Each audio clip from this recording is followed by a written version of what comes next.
Viens, Esprit de sainteté, viens, Esprit de lumière, viens, Esprit de feu, viens nous embraser. Encore une fois, viens, Esprit de sainteté, viens, Esprit de lumière, viens, Esprit de feu, viens nous embraser.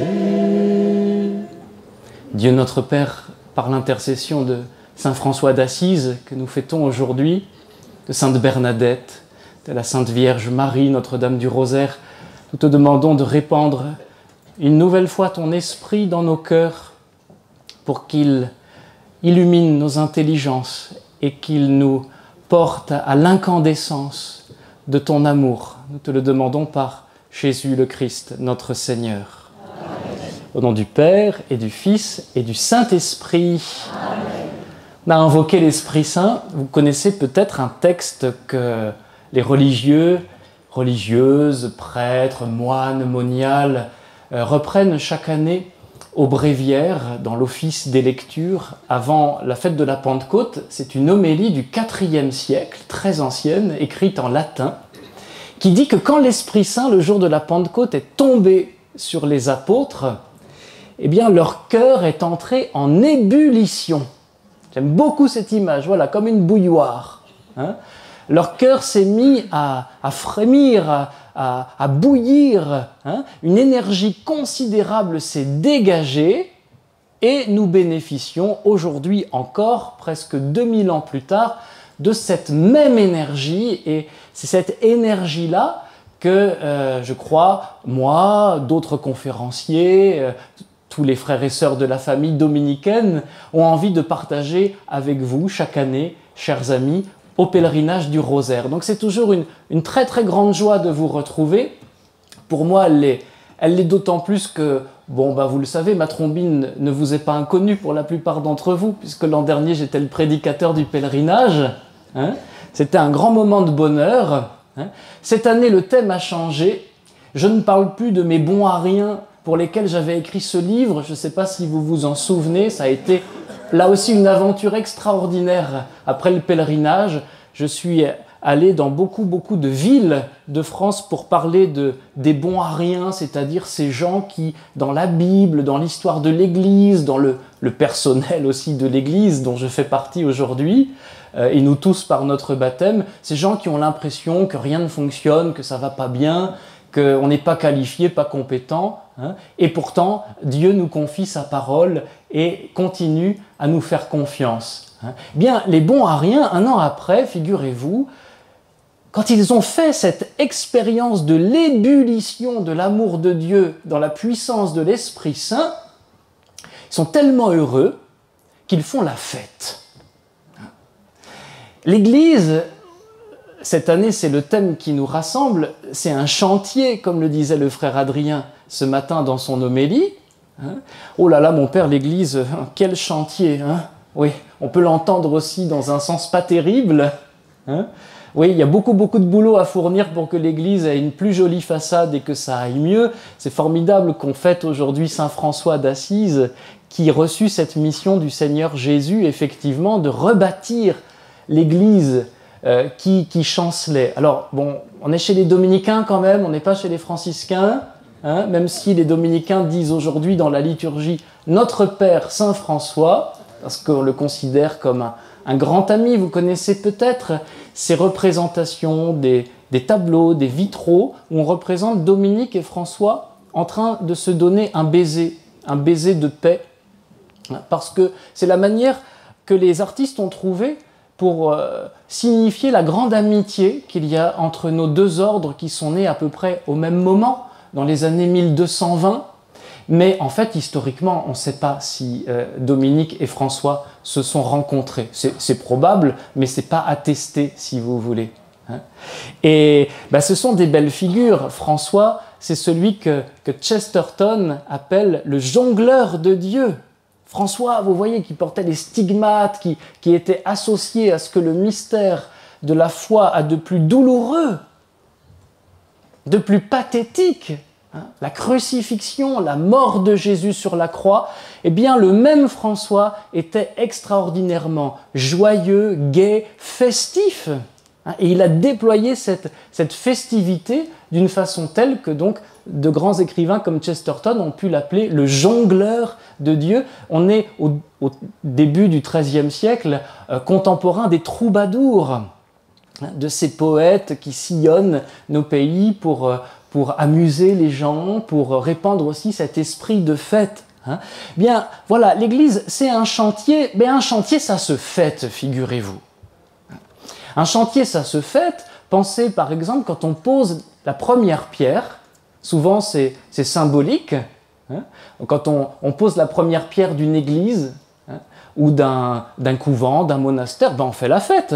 On invite l'évêque, il bénit la pierre, on fait la fête, c'est super. Et puis après commencent les travaux, ils durent longtemps en règle générale, et à la fin du chantier, au moment de la réception des travaux, on est tellement content, ben on fait la fête. On arrose, on se réjouit, on arrose cet événement, il n'y a pas de mal à cela. Et puis, entre le tout début du chantier et la fin du chantier, il y a aussi des occasions de faire la fête pour marquer le coup quand une grande étape du chantier a été dépassée. Il ne faut pas s'en priver. Il y a suffisamment d'épreuves comme ça sur un chantier pour qu'on s'offre cette joie de célébrer les grandes étapes. Bien, dans ce que je viens de vous dire là, si on transpose cela dans la Bible, on reconnaît tout le dessein de Dieu, dessein E-I-N, pas le dessin qu'on dessine, mais le dessein au sens, le projet, le plan que Dieu a. La pose de la première pierre, bah oui, Dieu nous a appelés à l'existence. Nous n'existions pas, c'est la création. La fin des travaux, la fin du chantier, au terme de l'histoire du salut, nous serons rassemblés dans la Jérusalem céleste, la Jérusalem d'en haut. Et puis, entre la première page de la Bible, la Genèse, et la dernière page de l'Apocalypse, il y a ces longues étapes au cours desquelles Dieu a conduit l'histoire de notre salut.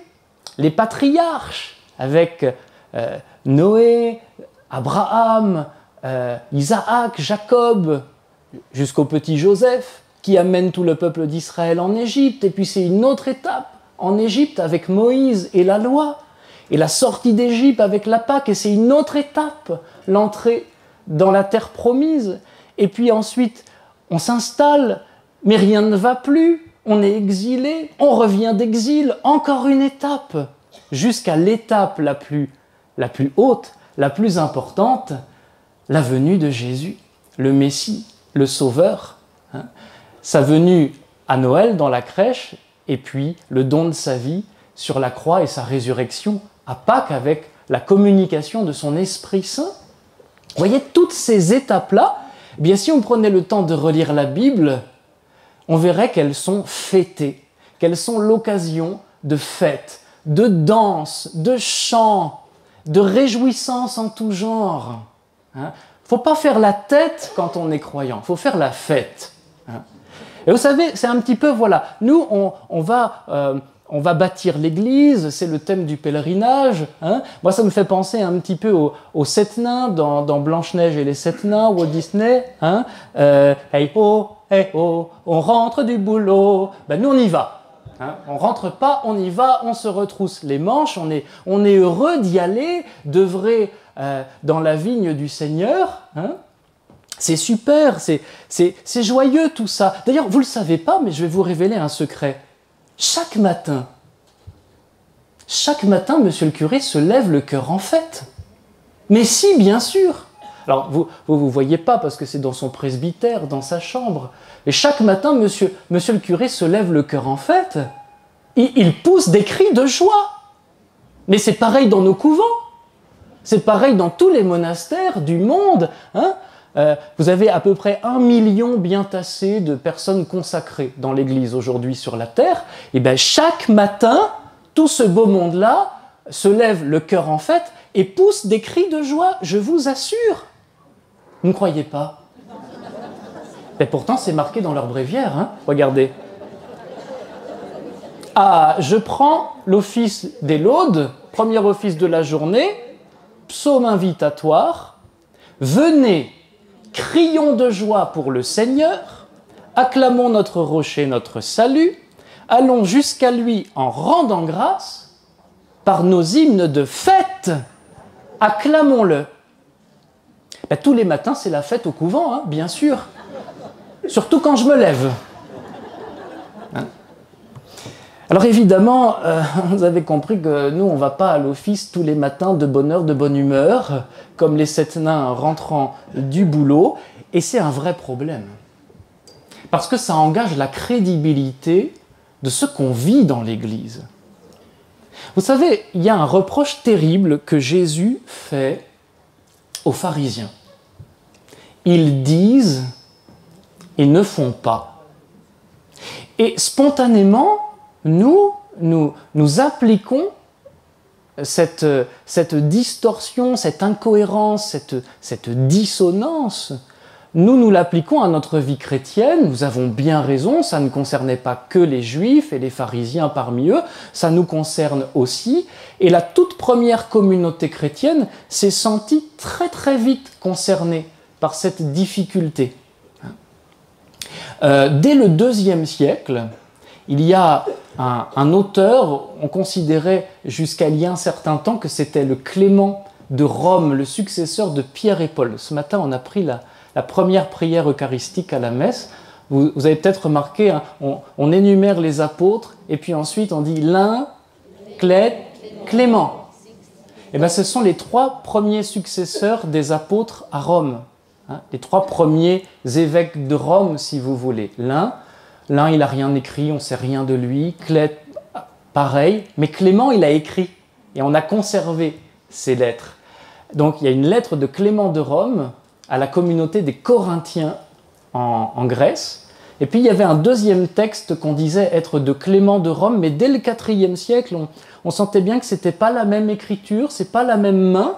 Mais on s'est dit, c'est quand même un document vénérable, très ancien. On l'appelle aujourd'hui, on l'a aussi au bréviaire, on l'appelle l'homélie du IIe siècle.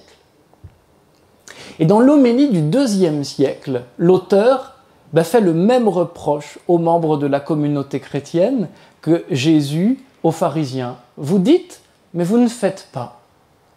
Et entre autres, le sujet qui fâche, vous le devinez, c'est assez facile, c'est l'amour. Et en particulier l'amour des ennemis. Oh non, pensez-vous même pas, l'amour du prochain et même de nos amis. L'auteur de cette lettre dit, mais quand les païens entendent ce qu'on lit dans les évangiles, ce qu'on dit dans nos assemblées, ils sont émerveillés. Ils se disent, mais ces gens, ces chrétiens, ils sont extraordinaires, ils aiment jusqu'à leurs ennemis, ils aiment leurs prochains. Non, évidemment, ils ne disent pas ça, parce qu'ils sont très frappés par le contre-témoignage que donne déjà l'Église à peine 100 ans après la mort et la résurrection de Jésus. Et l'auteur dit, mais voilà, quand on baratine avec l'amour du prochain, on fait les beaux parleurs, imaginez, hein, pour un prédicateur, hein, c'est terrible, hein, il s'accuse lui-même en disant ça. Hein, on parle de tout ça à tout bout de champ, mais on le pratique tellement peu en réalité. Et donc l'auteur de ce texte dit, voilà, les païens, quand ils voient comment on vit, eh bien, ils ne croient pas, parce que notre vie discrédite notre foi. Vous voyez, ça ne date pas d'aujourd'hui. Hein. Mais ce raisonnement-là, ils disent et ne font pas, on l'applique volontiers à l'effort de la vie morale, pour faire le bien, pour chercher le vrai. C'est pas toujours facile. Mais à qui il viendrait à l'esprit d'aller se confesser ce soir, par exemple, dans la grande veillée pénitentielle, et de dire « Mon Père, je m'accuse de ne pas avoir fait la fête ». Là, le prêtre, il va vous regarder avec de grands yeux. Hein. Je m'accuse de ne pas m'être réjoui, de ne pas avoir éclaté de rire avec des gens autour de moi, mes amis, et puis peut-être mes ennemis, parce que peut-être que si on se marrait un peu ensemble, on s'entendrait mieux aussi. Hein? Mais à qui il va venir à l'esprit de dire cela? Et pourtant, le commandement de la fête, le commandement de la joie et de la fête revient constamment dans l'Écriture. Je citais comme exemple de cette incohérence le psaume invitatoire, celui par lequel je commence ma journée, en principe, hein, tous les jours. Je dis en principe parce qu'on utilise aussi d'autres textes. Mais quel écart hein, entre ce qu'on lit dans l'Écriture et ce qu'on met en pratique. Crions de joie, en français, c'est de l'impératif. Ça veut dire que c'est un ordre qui nous est donné. Hein. Saint Paul invite les gens auxquels il écrit « Soyez dans la joie, soyez toujours joyeux », c'est de l'impératif. Dans l'Ancien Testament, on lit plusieurs passages où Dieu demande au peuple d'Israël de le fêter. « Fêtez-moi, hey, faites-moi la fête !» C'est curieux, mais on n'a pas l'impression que la communauté chrétienne soit porteuse d'un tel discours. Et pourtant, je crois que c'est un peu dans l'ADN des dominicains d'être un ordre plutôt détendu, plutôt festif. On aime communiquer cette joie de vivre, cette simplicité. Je vais vous donner quelques petits exemples pour vous mettre l'eau à la bouche. Bon, moi personnellement, quand la journée se termine et qu'au couvent on commence l'office des complis, vous savez, en général, au début de la prière du soir, vous faites peut-être ça chez vous, on commence par un petit temps de recueillement. Alors les frères se mettent à genoux à ce moment-là, dans le cœur de l'église, et on médite quelques secondes en silence sur ce qu'a été notre journée. Ça s'appelle un examen de conscience. C'est pas très gai. Eh bien, il y avait un frère, au XIVe siècle, quand il terminait sa journée, sans doute que dans son examen de conscience, il se reprochait de ne pas avoir été suffisamment joyeux, de ne pas avoir suffisamment savouré la vie, l'avoir fêté avec les frères, de ne pas s'être suffisamment réjoui. Ça, on le sait par son neveu, qui nous a fait une petite biographie de tonton, XIVe siècle. Quand je vais vous dire son nom, vous allez bondir.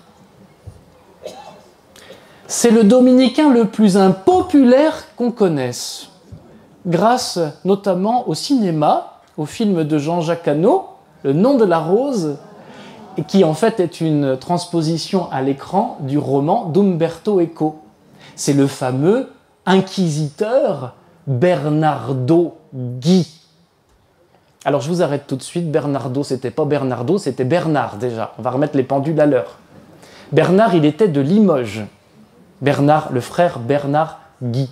Il était de Limoges, il a été prieur du couvent de Limoges, et puis ensuite, effectivement, il a été embauché dans les circuits papaux, la papauté hein, de l'Inquisition, mais bon, ma foi, les historiens qui se sont penchés sur ce dossier difficile bien montrent qu'il n'était pas plus terrible, pas plus sanguinaire hein, que ses collègues, même plutôt moins, visiblement. Enfin, ça reste un sujet difficile qu'on ne va pas épuiser ici. Mais il se trouve que, bon, quand vous êtes de Limoges, vous ne pouvez pas être méchant, déjà. Moi, je connais des gens de Limoges, hein, par exemple Michel, la tante de Joël, hein, elle est de Limoges et c'est une dame charmante. Hein. Non, on ne peut pas être méchant quand on vient de Limoges. Hein. Et en fait, Bernard Gui, effectivement, disait que cette phrase qui a été écrite par un philosophe des Lumières, Nicolas de Chamfort, au XVIIIe siècle, « Je tiens pour perdu chaque jour où je n'ai pas franchement ri », quelque chose comme ça. Hein. Bien, cet homme, qui n'était sans doute pas très catholique, il aurait été précédé de quelques siècles, de 4 siècles, par notre frère Bernard Gui, qui disait effectivement qu'un homme bon doit savoir se réjouir au moins une fois par jour et partager ses réjouissances. Bernard Guy, s'il vous plaît. Mais Bernard, il avait contracté l'ADN dominicain. Il était entré dans l'ordre. Et effectivement, on sait que c'est un air de famille chez nous. Et cet air de famille, il remonte à Dominique lui-même. On a une petite anecdote assez savoureuse qui a été racontée dans les années 1220, je crois que, ou c'est peut-être un petit peu plus tard, c'est au procès de canonisation de Saint Dominique. Il meurt en 1221 et il est canonisé une dizaine d'années plus tard, ce qui fait qu'il y a beaucoup de témoins de la vie de Dominique qui ont parlé et qui nous ont donné un grand nombre d'éléments. Alors je vous disais, moi, le matin au couvent, quand on se lève, de bonne heure, de bonne humeur, on va à l'église, venez crions de joie pour le Seigneur, par nos hymnes de fête acclamons-le. Ben, ça ne date pas d'aujourd'hui, la difficulté à mettre en pratique ce commandement très très matinal de la fête. On sait par les témoins du procès de canonisation de Saint-Dominique que le matin, quand les frères arrivaient à l'office, donc l'office des matines, très très tôt, il y en a beaucoup qui n'avaient pas le cœur à la fête et qui auraient sans doute beaucoup aimé rester dormir. On les imagine en train de descendre un peu groggy les escaliers qui mènent du dortoir à l'église. Alors Dominique, lui, il est déjà là, figurez-vous, parce qu'il avait un charisme extraordinaire que peu parmi nous arrivent à imiter. C'est pas recommandé d'ailleurs. Il ne dormait pas. Il dormait très très peu. Tout le monde a attesté ce phénomène étonnant. Il restait toute la nuit à prier, en particulier dans les églises où il passait, et donc dans les églises des couvents du début des années 1220. Et donc ce qui fait que quand les frères arrivaient bon an, mal an, cas un cas, pour commencer l'office des matines, il était déjà là, frais et dispo. Il avait passé la nuit à l'église depuis l'office de la veille au soir. Eh bien, ce que frère Étienne, par exemple, un témoin, nous raconte, c'est que quand Dominique sentait que le cœur commençait à mollir, tressaillez de joie, tressaillez de joie, car vos noms sont inscrits. Ça vous dit quelque chose, Bon, chez nous aussi, ça arrive. Et donc, quand le cœur commençait à mollir, Dominique se levait, quittait sa stalle et faisait des va-et-vient à travers le chœur pour exciter les frères à chanter plus vite. Je peux vous dire que les dominicains sont plutôt un ordre détendu, mais j'imagine à peu près aucun chantre aujourd'hui chez nous dans mon couvent capable de faire cela et de ressortir vivant de l'office des laudes. Je pense que le cœur des frères n'apprécierait pas beaucoup. Eh bien, Dominique le faisait, figurez-vous. Et ceux qui connaissent la liturgie ont peut-être déjà entendu dire que chez les dominicains, on a une manière particulière de célébrer l'office. C'est pas comme chez les moines. On célèbre la liturgie, je vais le dire en latin, ça fait classe, breviter et succinte, comme succinct. C'est-à-dire d'une façon littéralement brève et succincte, mais l'idée c'est qu'il y a du tonus, c'est enlevé. On imagine Dominique, tonique mes frères, tonique. Toute ressemblance avec un dominicain que vous connaîtriez, pense à l'ancien prieur du couvent de Lyon, serait bien sûr purement fortuite. Mais oui, quand on est chantre, ça m'est arrivé aussi, parfois on a envie de dire aux frères et à l'assemblée, mais allez, le Seigneur soit avec vous et avec votre esprit.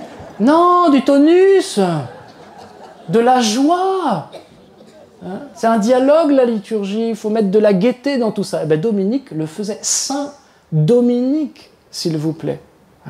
Saint Dominique, dont on sait aussi par les premières sources dominicaines, que je vous lis un petit passage, c'est l'un de ses successeurs, Jourdain de Saxe, qui raconte ça au XIIIe siècle. Il a été le premier successeur de Saint Dominique, et il dit « Nul ne se mêlait plus que Dominique à la société de ses frères ou de ses compagnons de route, parce qu'il marchait beaucoup, nul n'était plus gai.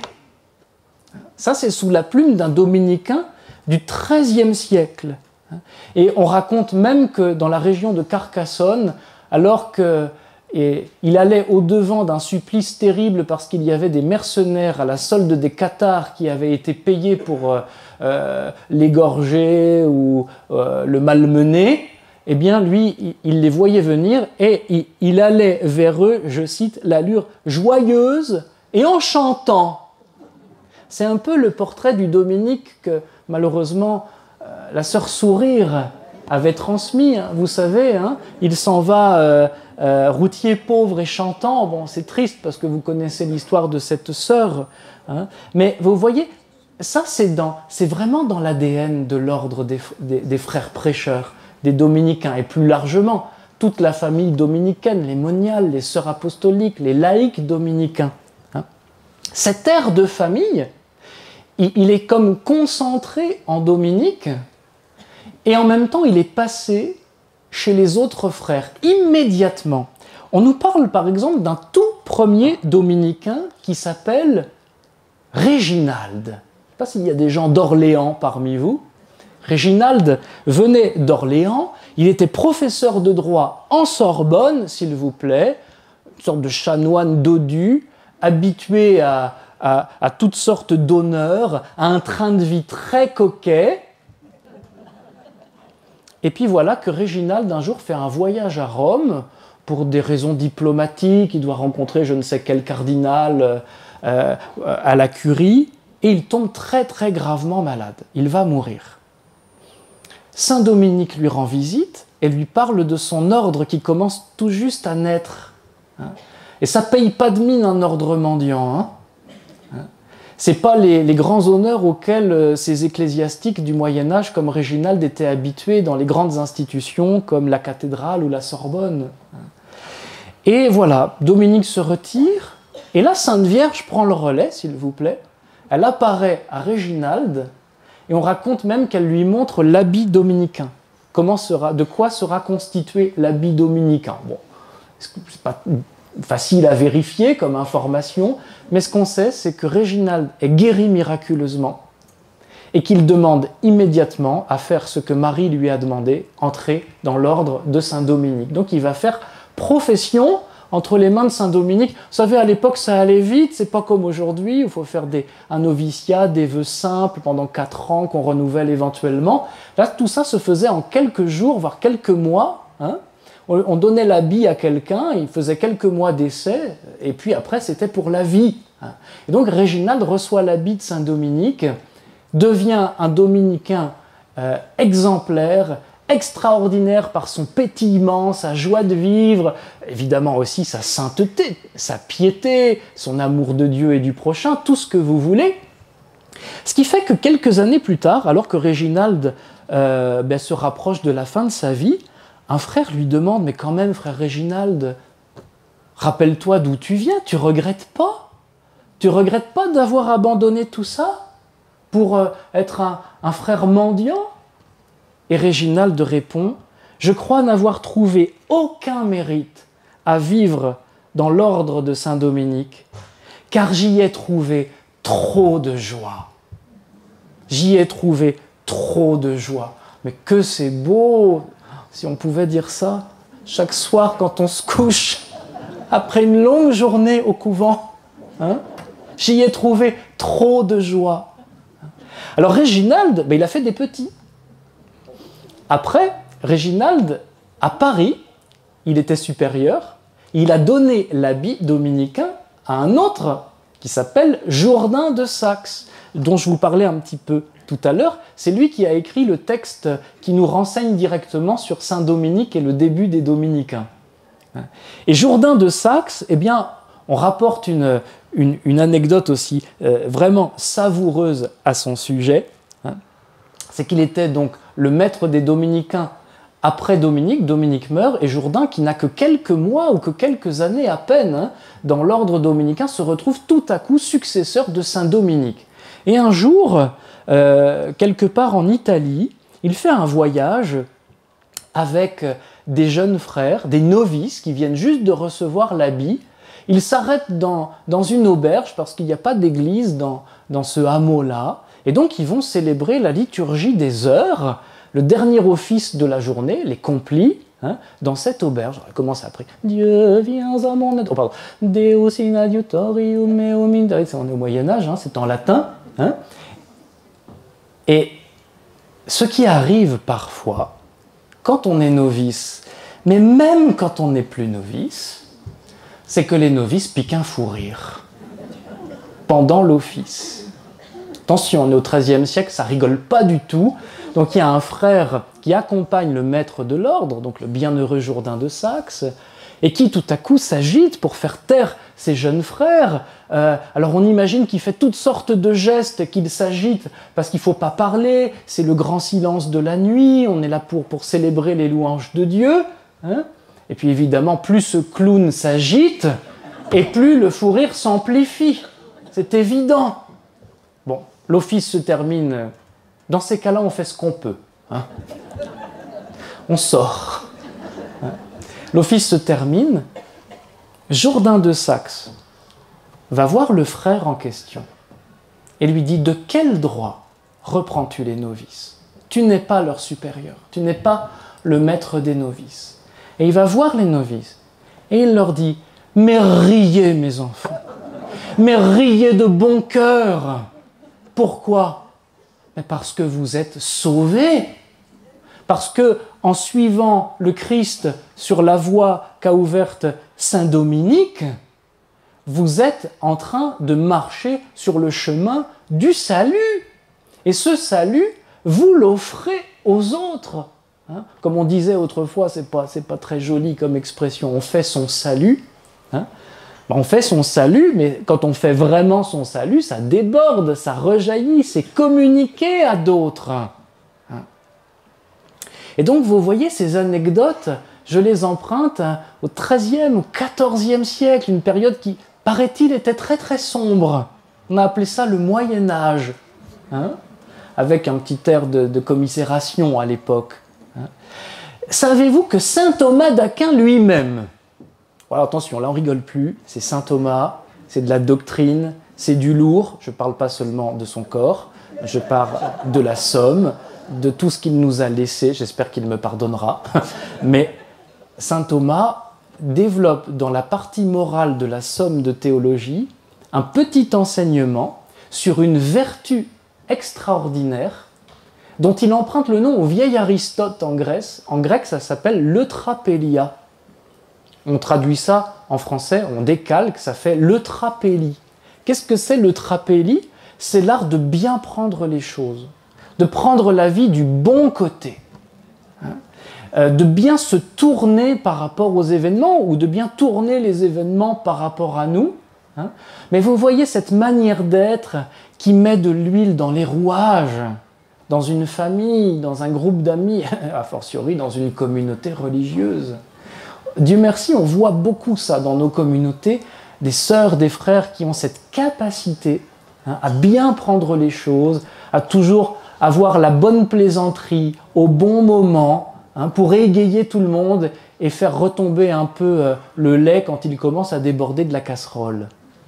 Ça s'appelle l'eutrapélie, c'est une vertu, et cette vertu, nous sommes tous invités à la cultiver pour que nos vies soient plus légères. Saint Thomas en parle en particulier pour les théologiens. Voilà, vous n'a peut-être pas échappé que les théologiens ne sont pas les personnes les plus drôles du monde. En disant, voilà, le théologien, il est épuisé à la fin de la journée parce que toute la journée, il a appliqué son esprit et son discours à des réalités très très élevées à propos desquelles l'intelligence humaine peine quand même à saisir quelque chose, donc on est quand même un peu fatigué. Et Thomas dit, c'est comme pour le corps, les gars, il faut savoir se détendre.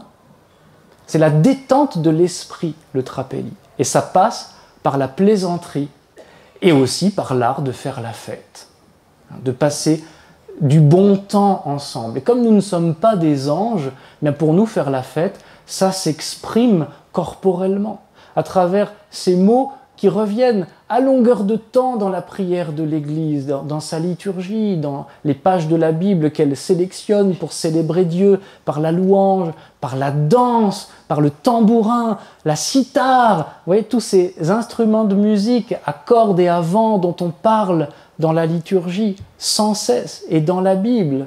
Hein? Voilà, c'est sérieux la fête en fait. C'est sérieux la fête, c'est beaucoup plus sérieux qu'il y paraît. Et pour terminer, vous me donnez encore une petite dizaine de minutes. Hein? Je crois qu'il ne faut pas que je dépasse 45 minutes pour que vous puissiez respirer. Ça va?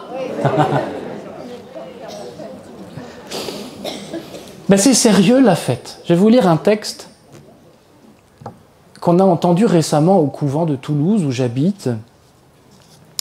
C'est un livre qu'on lisait au réfectoire. Ouais, c'est sérieux, hein, la vie religieuse, réfectoire, la lecture à table, pendant le temps de la retraite de rentrée en tout cas. C'est un livre, vous connaissez peut-être l'auteur, c'est ce capucin extraordinaire qui est cardinal aujourd'hui, qui s'appelle Raniero Cantalamessa, qui est le prédicateur de la maison pontificale, s'il vous plaît. C'est-à-dire que c'est la personne qui prêche les retraites au pape et à la joyeuse bande de cardinaux qui l'entourent. Et le bon père Cantalamessa a écrit un très beau livre qui s'appelle « Ta parole me fait vivre ». Imaginez qu'il a prêché à Jean-Paul II, Saint Jean-Paul II, à Benoît XVI, au pape François, et peut-être encore à son successeur, qui sait, hein? Eh bien, Raniero Cantalamessa épingle dans ce livre un très très beau témoignage dont j'avais entendu parler il y a très longtemps, je l'avais perdu de vue et puis je ne l'ai pas vérifié. Il faudrait faire un petit article là-dessus si quelqu'un s'en sent l'envie et la capacité. Hein. C'est une lettre qu'on a retrouvée dans la doublure de la veste d'un soldat russe qui est mort au front pendant la Seconde Guerre mondiale. Et le texte de cette lettre n'a été publié qu'en 1972 dans une revue clandestine. Et je vais vous lire une partie de ce texte, c'est très émouvant, parce qu'en fait ce soldat vit ce qu'on appellerait chez M. Cantalamessa, qui est l'une des grandes figures aussi du renouveau de l'Église, du renouveau charismatique en particulier, il va vivre alors qu'il ne connaît rien de Dieu, il ne connaît rien de l'Église, il n'est pas baptisé, il a été élevé dans l'athéisme le plus crasse.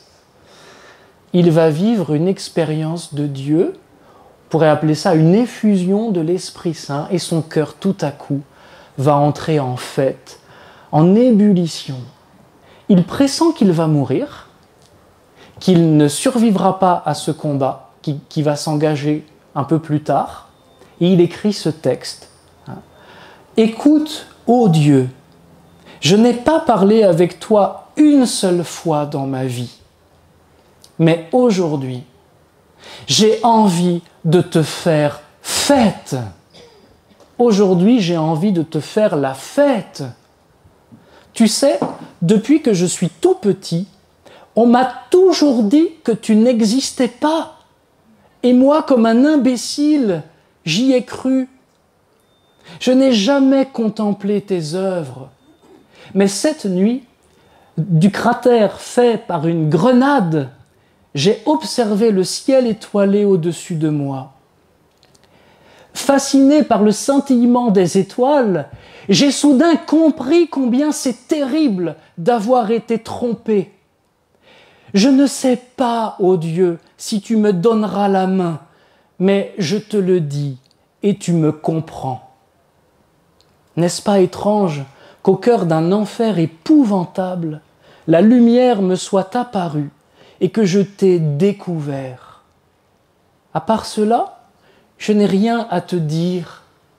Je suis heureux. Je suis heureux tout simplement parce que j'ai fait ta connaissance. À minuit, nous devons attaquer, mais je n'ai pas peur. Toi, regarde-nous. C'est le signal. Je dois partir. J'étais bien avec toi.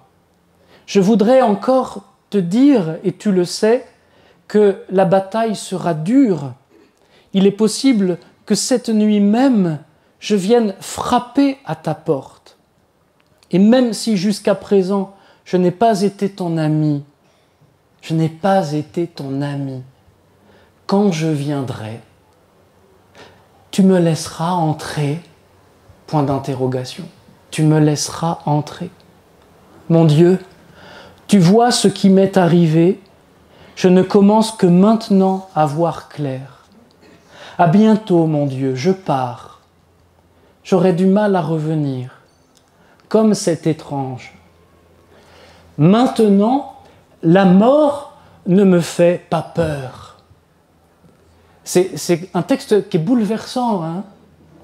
Et c'est bouleversant de voir que cet homme qui ne connaît rien à Dieu, à qui on n'a jamais fait une minute de catéchèse, découvre l'immense trésor que nous, dans l'Église, depuis 2000 ans, nous célébrons quotidiennement et sur lequel, malheureusement, nous avons laissé parfois s'empiler tant et tant de poussière, tant et tant de fausses croyances, hein, tant et tant d'habitudes, de réflexes qui nous paraissent cathos. Puis on lit la Bible, puis on lit les pères de l'Église, puis on lit saint Thomas d'Aquin, puis on lit Raniero Cantalamessa, le pape Jean-Paul II, le pape Benoît, le pape François, on lit toutes ces références-là, et on se dit, mais c'est pas ça la foi. La foi, elle appelle la fête.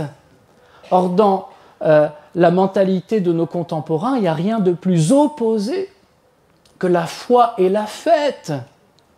La foi et la fête, c'est le choc de la glace et du feu pour la plupart d'entre eux. J'ai pas beaucoup de temps, alors je voudrais vous donner encore une ou deux bribes de ma réflexion, hein, celle que j'ai conduite pendant que vous faisiez des pâtés sur la plage l'été dernier. Hein. Moi, j'avais les éditions du Cerf là, qui me cornaquaient. Il faut rendre hein, pour que ce soit prêt pour le pèlerinage du Rosaire. Ça a donné mon dernier petit livre qui s'appelle « Déjà brillent les lumières de la fête ». Remarquez qu'il y a un petit air de ressemblance avec le précédent, La gloire des Moiriens. C'est le même iconographe éthiopien. Hein. Et vous retrouverez bien sûr dans ce livre les prolongements de ce que j'ai commencé à partager avec vous dans cette conférence trop courte. Hein. Vous savez que les livres sont disponibles à la librairie et les auteurs aussi. Hein. Vous pouvez venir me rencontrer à la fin de la conférence en bas. Alors, voyez, ce soldat soviétique, il découvre, parce que Dieu le lui donne à goûter tout à coup, quelque chose qu'on chantait ici quand j'étais gamin. J'avais 12 ans. Hein. Je venais comme pèlerin avec le diocèse de Rennes. Il y a des Rennais dans la salle, j'en ai vu, hein, avec leurs petits foulards verts. Hein. Eh bien, on chantait un chant un peu à la Sister Act. Hein. Alors les animateurs, ils n'aimaient pas trop, les prêtres, ils n'étaient pas très à l'aise, les théologiens encore moins, hein, parce que parfois ils oublient qu'ils ont un corps. Hein. Et ce chant, vous le connaissez sans doute, c'est « Dieu est une fête aujourd'hui, la fête de la vie. Oh, alléluia !» Sister Act. Hein. « Oh, est une fête aujourd'hui, c'est lui qui l'a promis. » Voilà, on chantait ça. Alors évidemment, à longueur de messe, ça devenait un petit peu trop quand même. Hein. Il a fallu se calmer, sérieusement. Mais le théologien, il n'aime pas beaucoup qu'on dise « Dieu est une fête » parce que le théologien, il est sérieux, il sait que Dieu n'est pas ceci ou cela, qu'on n'enferme pas Dieu dans une définition. Dieu dit à Moïse dans l'Exode, hein, Exode 3,14, il lui dit pas « Je suis un tel ou un tel ». Ah non, il lui dit pas « Je suis ceci ou cela ». Il lui dit « Je suis ». Tout court. Et tout ce qu'on ajoute après, bah, c'est de la poésie. Oui, mais n'empêche qu'il faut quand même bien qu'on parle un peu de Dieu. Et l'idéal, c'est quand même d'en parler bien. Alors on utilise des images, comme l'image de la fête. Eh, mais l'image de la fête, c'est pas moi qui l'invente. Elle parcourt toute l'Écriture. Hein. C'est sérieux, la fête, dans la Bible. Et le principe, avec les images qu'on applique à Dieu, hein, c'est qu'on les purifie. Alors il faut d'abord purifier la fête de ce qui ne va pas dans la fête. Et on est bien conscient, on n'est pas naïf, qu'il y a des manières de faire la fête qui ne sont pas une anticipation, une participation à la vie du royaume de Dieu, si vous voyez ce que je veux dire. Et à cause de ça, on se méfie peut-être beaucoup, peut-être trop de la fête. Mais ces fêtes-là, c'est une singerie de la vraie fête. Une singerie grimaçante. Le singe de Dieu, on fait remonter cette expression à Saint Jérôme, IVe siècle. Vous savez, Saint Jérôme, c'est cet auteur très colérique qui a écrit la version latine de la Bible, la Vulgate. Et Saint Jérôme, c'est difficilement vérifiable, mais ça court dans tous les livres de spiritualité, dit que le diable est le singe de Dieu. Il singe, il fait la contrefaçon des œuvres de Dieu. Mais les spirituels et les mystiques ont remarqué, il y a très longtemps déjà, que le diable ne s'en prend pas aux réalités qui n'ont pas de valeur. Ce qu'il contrefait, donc la contrefaçon de la fête, ça suppose que la fête, ça ait de la valeur. Sinon, il ne prendrait pas autant d'énergie pour infester la fête. Ça veut dire que la fête, c'est une réalité magnifique, dont les fêtes un petit peu loufoques là, dont je parlais, ne sont en fait que l'ombre portée, que la caricature grimaçante, la singerie. Alors, puisque je vous parlais de Saint-Dominique, je ne résiste pas au plaisir de vous raconter cette dernière anecdote. C'est une moniale dominicaine au début des années 1220, elle s'appelle Sœur Cécile. Elle nous a laissé un portrait de Saint-Dominique. Et alors elle dit il était très beau, il avait de belles mains, il avait de beaux yeux, il avait un beau visage. Bon bref, elle était sans doute un peu amoureuse de lui. Mais en tout cas, il était rayonnant, ça c'est sûr. Et elle dit, un jour, Dominique nous a raconté cette histoire quand on était à Rome. Les moniales se sont installés dans ce monastère, mais auparavant, c'était les frères qui y étaient. Et dans la période de transition, ils ont dû sans doute se côtoyer pas mal, les frères dominicains et les moniales dominicaines. Et un jour, Saint Dominique, vous voyez, il passe la nuit, comme d'habitude, à l'église, il prie, puis il remonte très très tard dans la nuit au dortoir, et il poursuit son étude, sa lecture. Donc il a une chandelle, et il lit sans doute la Bible. Et voilà que le diable apparaît, pour distraire Dominique. Il lui apparaît sous la forme d'un petit singe, le singe de Dieu. Et donc il sautille dans tous les sens, il grimace, et Dominique, qui a beaucoup de bon sens, se laisse prendre au jeu et va attraper le diable sur le terrain où le diable voulait emmener Dominique lui-même. C'est l'arroseur arrosé, tel est pris qu'il croyait prendre. En fait, Dominique demande au petit singe de lui tenir la chandelle pour qu'il puisse écrire. Donc le singe prend la chandelle, continue à gesticuler, à faire ses grimaces. Et évidemment, comme Dominique étudie très très longtemps, un exemple de vertu dans l'étude religieuse, eh bien la chandelle, elle finit par se consumer. Et le singe se brûle. Et le singe, évidemment, fou de douleur et de colère, disparaît dans le mur, en laissant une très très mauvaise odeur derrière lui. Et c'est la signature de sa présence. Alors que faire de cette anecdote ? Ce genre d'anecdote dans les vies de saints au Moyen-Âge, il y en a beaucoup. Mais en tout cas, Sœur Cécile a dit, et je revois Dominique qui nous racontait aux frères et aux sœurs cette anecdote, et il imitait le singe. Donc vous voyez, il y a vraiment de la joie dans l'ordre de Saint-Dominique. Il y a de la joie parce que, et je vais terminer par là, on a découvert que ce n'était pas une blague que Dieu était une fête.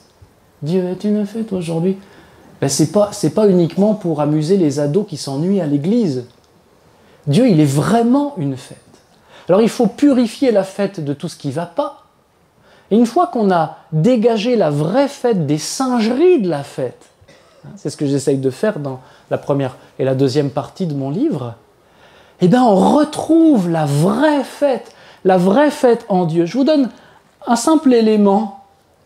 Vous connaissez la fête par excellence qui s'appelle la fête Dieu. La fête Dieu, c'est la fête du Saint-Sacrement. la fête du Corpus Christi, comme on dit encore parfois. Hein? La fête Dieu, on la célèbre normalement le jeudi qui suit le dimanche de la Trinité. Alors, comme chez nous, c'est pas férié, on la reporte au dimanche d'après. C'est le dimanche du Saint-Sacrement, après le dimanche de la Trinité, qui lui-même suit le dimanche de la Pentecôte. Et il y a un auteur génial, beaucoup plus sérieux que moi, hein, avec un pédigré nettement plus alléchant, qui en a parlé il n'y a pas longtemps, au printemps. Non, c'était en 2022, l'an dernier. Hein. C'est un moine de Ligugé, un bénédictin, attention, c'est sérieux là, les bénédictins tout de suite, hein, voilà, et qui en plus s'est retiré dans le Cantal comme ermite. Vous connaissez peut-être, il est assez médiatisé. C'est le frère, je cherche son prénom, hein, François Cassingena Trivedi. Je ne sais pas si je prononce bien son nom, Trivedi. Il a écrit un livre qui s'appelle Propos d'altitude. Attention, hein, le gars, il a du métier, hein, normalien, agrégé, philosophe, il écrit un grand nombre d'essais très très cortiqués. Hein, et il dit, il essaye de comprendre ce que ça veut dire la fête Dieu. C'est une expression qui sent l'ancien français, vous savez, comme hôtel Dieu. Hein, l'hôtel Dieu, en fait, c'est l'hôtel, la maison de Dieu. Mais comment comprendre ce de? Est-ce que c'est la maison qui appartient à Dieu et on vient rendre hommage à Dieu parce qu'il est le propriétaire, en quelque sorte, comme dans nos églises? Ou est-ce que c'est la maison de Dieu que Dieu nous donne à nous? Et c'est aussi ça, une église à bâtir. Hein, Dieu, il n'a pas besoin d'église, hein, on le disait dans la première lecture ce matin. Il s'est très très bien débrouillé depuis l'éternité sans maison sur la terre. C'est pour nous, en fait. C'est pour qu'on puisse l'y rencontrer, l'y célébrer. Alors, est-ce que la fête Dieu, c'est la fête de Dieu, au sens où on fait la fête à Dieu? Ou est-ce que c'est Dieu qui nous fait la fête à nous? Il y a une jolie ambiguïté sur cette expression. Vous savez, c'est comme le mot hôte. Je vous disais l'hôtel Dieu. Le mot hôte en français, aujourd'hui, ça peut désigner soit la personne qui accueille, soit la personne qui est accueillie. Ce qui fait que quand il y a le mot hôte dans un texte, on est un peu embarrassé. Hein, c'est pas toujours de qui il s'agit. Hein. La fête, ça marche de la même manière, figurez-vous. Quand on fête quelqu'un, ou quand quelqu'un donne une fête, par exemple en l'honneur d'un anniversaire, d'un bel événement, un mariage, réussite au permis de conduire, un concours, un examen, que sais-je, eh bien, la personne qui est fêtée, elle se réjouit, mais cette joie, elle rejaillit pour les autres qui lui font la fête et qui en même temps se trouvent fêtés en quelque sorte à leur tour, par ricochet. C'est communicatif, la fête. Bien, le frère François Cassingena Trivedi, il dit, il y a un troisième sens. Hein, la fête de Dieu, donc la fête qu'on fait à Dieu, mais la fête que Dieu nous fait à nous, ça marche aussi. Mais il y a un troisième sens, et il dit, mais en fait, c'est la fête qu'est Dieu. Dieu est une fête en lui-même. Il est, je le cite, Dieu est l'être en fait. L'être avec un E majuscule en fait. Hein. Et il dit, mais pourquoi? Parce que, en fait, la fête Dieu, vous voyez, elle vient juste après la Trinité. Comme s'il s'agissait de dire que la Trinité, c'est une fête qui déborde. Hein. Le Père, le Fils et l'Esprit Saint sont communion d'amour et de connaissance. Alors, si j'avais le temps, je vous donnerais encore plein d'autres passages très très sérieux. Les Saints Basile de Césarée au IVe siècle de l'Église, encore plus tôt, Hippolyte de Rome, qui compare la Sainte Trinité à une danse. Vous connaissez aussi cet hymne qu'on chante très souvent chez les dominicains, lumière joyeuse, joyeuse lumière. En grec, c'est phos hilaron. Hilaron, la lumière hilare, hein, si je décalque. Hein. Dieu est lumière qui rit, qui danse. C'est ce que dit aussi Dante dans le dernier chant du paradis, hein, vers la fin du Moyen-Âge. Hein, une lumière riante. Hein. La Trinité, vous voyez, nous, le pauvre théologien que nous essayons d'être, dans le tamis de nos intelligences, nous retenons des mots comme ça, Père, Fils, Saint-Esprit. Thomas d'Aquin nous dit, ce sont des relations, Père, Fils et Saint-Esprit, ce sont des relations de connaissance et d'amour. Dieu, sans sortir de lui-même, n'est pas tout seul en lui-même. Il est relation de connaissance et d'amour. Et la meilleure image qu'on ait trouvée depuis très très longtemps et qui est déjà dans la Bible pour dire cela, c'est la fête, c'est la danse, c'est la circulation. Eh bien, chers amis, cette fête qu'est Dieu, elle déborde dans la création, la pierre de fondation de notre chantier.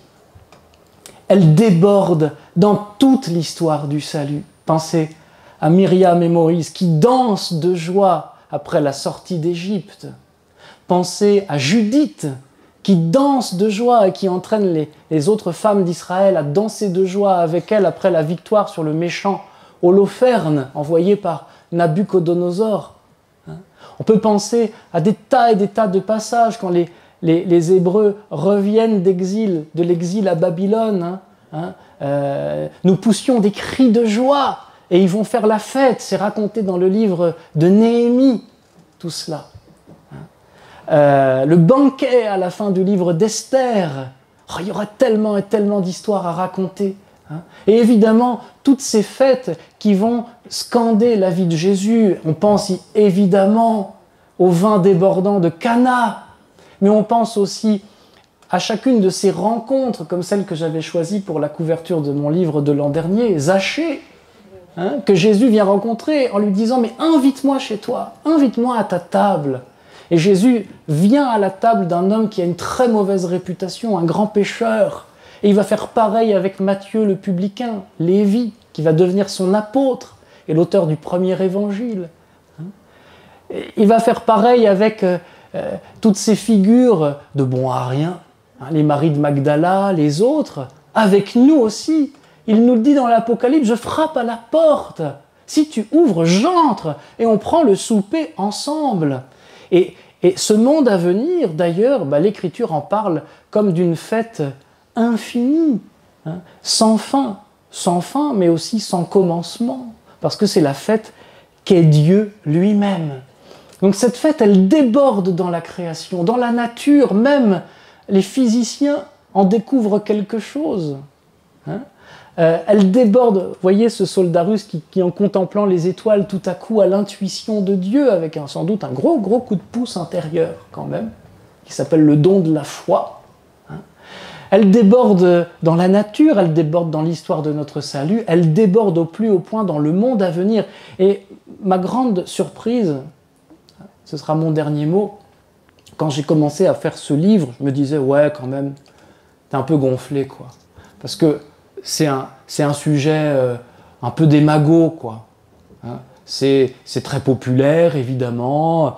On a chanté ça dans les années 70. Il y a même des essais de théologiens comme Moltmann qui parlent de la danse divine dans un livre de théologie très sérieux. Et en fait, en travaillant, vraiment, je me suis aperçu qu'il y avait une matière incroyable dans la Bible, chez les pères de l'Église. C'est mon métier d'enseigner la théologie et la littérature des pères de l'Église à la faculté de théologie à Toulouse. C'est remarquable, ça revient tout le temps et ça revient aussi dans la vie des grands saints. J'ai essayé de vous en donner quelques échos avec la vie de Dominique et des premiers dominicains. Alors pourvu que ça dure, et belle fête du rosaire à vous.